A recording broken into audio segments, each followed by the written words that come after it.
Dans cet épisode, on va se focaliser un petit peu plus sur les chutiers, donc les vrais chutiers, pas les chutiers paramétrables et tout ça. Et on va voir surtout l'import et l'export de ces chutiers-là. On va voir que c'est possible de faire ça dans DaVinci. Et écoutez, je vais vous montrer ça tout de suite. Alors, je suis dans ce projet, donc il y a un semblant de timeline ici, qui s'appelle V1, ok. Et c'est dans mon bin, dans mon chutier, pardon, Edit, j'ai à la fois la timeline V1 et une timeline Bab Rush, donc Bab pour bout à bout.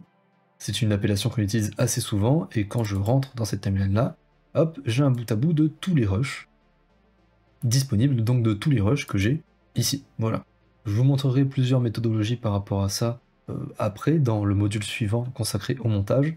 C'est assez intéressant de faire des bout à bout en montage pour plusieurs raisons, je vous montrerai ça un petit peu plus tard. Mais là, tout ça pour dire que dans ce fichier, dans ce chutier, pardon, Edit, j'ai deux timelines, Bab Rush et V1. Sur DaVinci, il est possible d'exporter et d'importer des bins, des chutiers.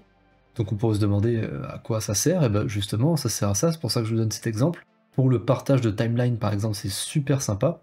Alors, on peut exporter des timelines individuellement, on le verra un petit peu plus tard dans la formation pareil. Mais là, si je souhaite, je peux prendre ce chutier entier Edit, l'exporter et l'importer dans tout autre projet. Et je me retrouverai dans un projet qui n'est pas celui-ci, avec ces séquences-là directement, grâce au chutier que j'aurai exporté. Je vous montre, c'est beaucoup plus parlant, c'est très simple. Pour chaque chutier, je peux faire un clic droit dessus, et faire ici exporter le chutier. Je peux faire aussi importer le chutier, qu'on verra juste après. Exporter le chutier, hop, si je clique dessus, là, je vais exporter donc un point DRB pour DaVinci Resolve Bin. Pareil, je le mets sur mon bureau, ça va être très bien. Hop. Voilà. Mon chutier est enregistré. Si je vois ici, hop, edit.drb, c'est ce chutier-là. Donc j'ai exporté un chutier, je peux le faire avec n'importe quel chutier d'ailleurs. Et là, bah, je vous montre, hein, très très simple. Imaginons j'ouvre un autre projet, donc qui n'est pas le projet box. On peut prendre le projet, je sais pas, tuto collection, tiens, que j'ai utilisé dans l'épisode d'avant. Dans le master ici, je vais tout sélectionner, hop, et tout supprimer, voilà. Je vais me mettre dans la page média, on va un peu mieux comprendre ce qui se passe. Voilà, donc là j'ai un master complètement vierge, dans un projet qui n'est pas le projet box, ok. Je peux faire clic droit dans le vide, et faire importer le chutier. Hop. Et là, je choisis du coup edit.drb, ce que j'ai exporté il y a 3 secondes. Hop, je sélectionne, je fais ouvrir, et voilà, j'ai mon chutier. Quand je regarde ici à l'intérieur, alors, quand je regarde à l'intérieur ici, il y a plusieurs choses. Il y a non seulement les deux timelines qu'il y avait dans le chutier, mais il y a aussi les rushs associés au projet. DaVinci ne peut faire le lien avec des médias que si ces médias sont linkés au préalable dans le projet, ok. Pour ceux qui sont habitués à Avid par exemple, c'est différent. Avid, on peut ouvrir des timelines sans même qu'il y ait de rush linkés à l'intérieur d'un seul projet. Là sur DaVinci, il faut obligatoirement que les rushs soient importés dans le projet pour que les timelines existent et soient online en fait. Donc là, non seulement il m'a importé le chutier avec les deux timelines, mais il m'a aussi importé du coup les fichiers correspondant au projet en question. Voilà, super, mais là du coup, dans ce projet-là, je retrouve ces timelines-ci, et quand je les ouvre dans ma partie montage, hop, j'ai ici mon bout à bout rush, que je retrouve, encore une fois, dans un projet différent. Moi j'appuie là-dessus parce que c'est un outil que je trouve vraiment pas mal. Donc, bout à bout rush qui est là-dedans, et là, je retrouve ma V1, qui est ici avec toute ma timeline, mes infos de montage, etc. Parce que c'est la même timeline. Voilà pour l'import et l'export de chutier. Attention, DaVinci, s'il avait un inconvénient majeur, ce serait bien sa difficulté de travailler avec ses autres versions, que ce soit précédentes ou suivantes. C'est-à-dire que le partage de chutier, pour qu'il marche correctement, il faut que vous ayez les mêmes versions entre les différents DaVinci sur lesquels vous allez faire ce partage. Sinon, il vous met un petit message d'erreur, hein, il cherche même pas à comprendre. Donc ça, très important, petit inconvénient là-dessus. Mais voilà, DaVinci, il est malheureusement assez connu pour être très peu pratique et très peu compatible avec ses différentes versions. L'import et l'export de chutier ne dérogent pas à la règle. Tant que j'y suis, tant que je parle de chutier, je parle de deux petites choses qui sont vraiment anecdotiques, hein, mais pour finir l'épisode de manière sympa.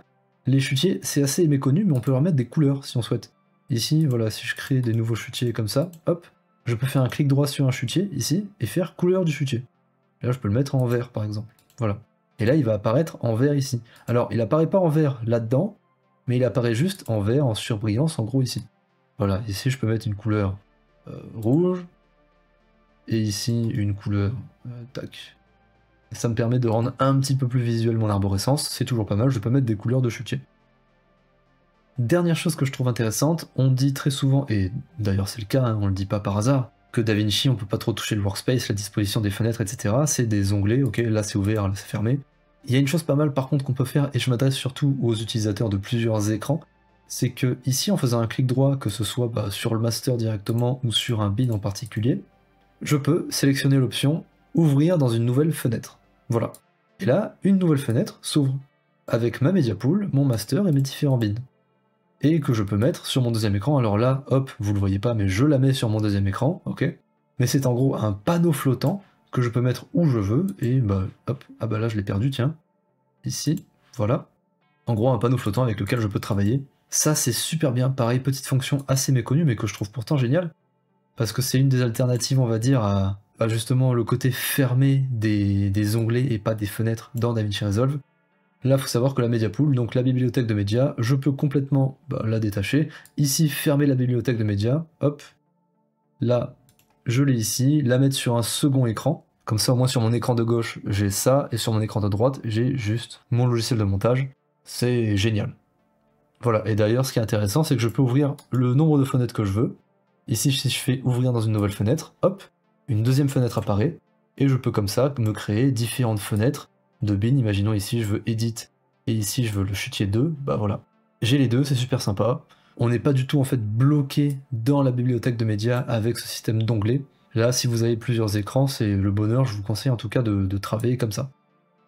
C'est un substitut pas mal, on va dire, au dual screen, donc une fonction qu'on verra un petit peu plus tard dans la formation, qui permet de travailler en deux écrans, mais pareil, ce sont deux écrans qu'on peut pas vraiment choisir nous-mêmes. Moi, je sais que quand je bosse sur n'importe quel logiciel de montage, j'aime bien avoir ma media pool sur un écran à gauche, tout le long ici comme ça, voilà, hop. Donc ça, c'est en gros mon écran de gauche, et mon écran de droite, ce serait ça, voilà. Je trouve ça vraiment très pratique, après en fonction de ce que vous voulez faire bien sûr. En tout cas, c'est disponible juste en faisant un clic droit dans le master ou sur n'importe quel bin, ouvrir dans une nouvelle fenêtre, et ça vous ouvre une nouvelle fenêtre de la Media Pool, un panneau flottant qu'on peut mettre où on veut.